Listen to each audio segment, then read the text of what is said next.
লন্ডনের মুফতি আর নতুন জালেমকে বলতে চাই, মজলুমরা হারতে জানে না, মজলুমরা কাঁদতে জানে না, মজলুমরা থামতে জানে না। আমরাও থামবো না ইনশাআল্লাহ।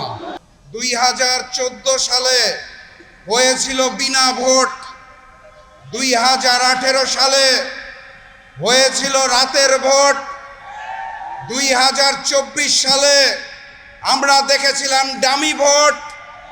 ফ্যাসিস্ট শেখ হাসিনার পতনের পর ভেবেছিলাম 2026 সালে হবে আসল ভোট, কিন্তু 2026 সালে হয়েছে ম্যানেজ ভোট।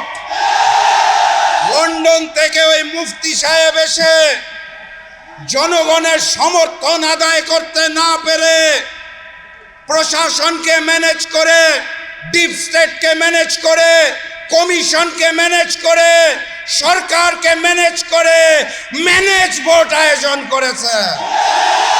এখানেই শেষ নয়, তারা ভোটের পরে ঝাঁপিয়ে পড়েছে নির্মমভাবে জনগণের উপরে।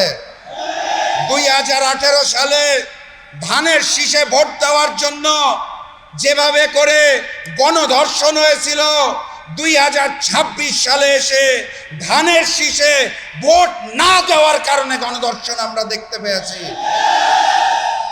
মজলুম যখন জালিম হয়ে যায় তখন আল্লাহর আরশ কেঁপে ওঠে। আমি লন্ডনের মুফতি আর নতুন জালেমকে বলতে চাই, মজলুমরা হারতে জানে না, মজলুমরা কাঁদতে জানে না, মজলুমরা থামতে জানে না। আমরাও থামবো না ইনশাআল্লাহ। বিজয়ের পথে যাত্রা শুরু, জীবন অথবা মৃত্যু। আসসালামু আলাইকুম।